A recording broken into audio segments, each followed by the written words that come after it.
with the Chinese government. Now, Singapore, which is less than half the size of London, has a population of nearly 6 million people, and that number is rising by more than 3% every year, which means there's a big push to develop more housing and quickly.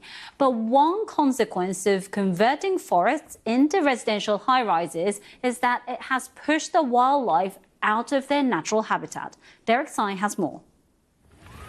Wild boars, otters, monkeys, even pythons have been spotted out of the woods, and increasingly in residential districts. So when habitats get fragmented, these wild animals who occupy small green pockets are forced to use man-made barriers such as roads or expressways to get to other habitat pockets.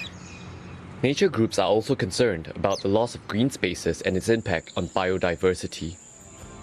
This is the Singapore I know. A city in nature. The government's answer? An urban development plan it calls City in Nature. That plan includes restoring nature into urban areas and connecting green spaces with structures like this highway bridge for animals. Singapore is very small. Whatever we have is this island. I think it's very important that our people also understand that there is biodiversity to be conserved. But critics are not convinced of the government's plan. Like Robin Hicks, who's been reporting on sustainability in Asia for 16 years. City in Nature is little more than a PR platform, a marketing slogan to attract overseas visitors, overseas investment. People are questioning that growth mandate. Do we really need to grow? Do we really need to grow beyond 6 million people? Do we really need to build more residential areas? More expansion would lead to more displacement of wildlife.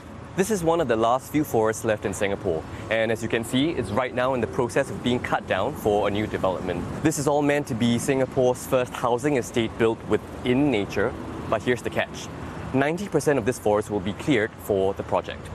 You know, we are bringing ourselves closer to nature, we are bringing nature closer to us. So are we ready to encounter wild animals? Do we know what to do, what not to do when we come across wild animals? Are we okay with a beautiful sunbird chirping away, but if we see a garden snake, are we okay with a garden snake sighted in our garden? For the island city, balancing urban development with nature is clearly no walk in the park. Derek Tsai, BBC News, Singapore.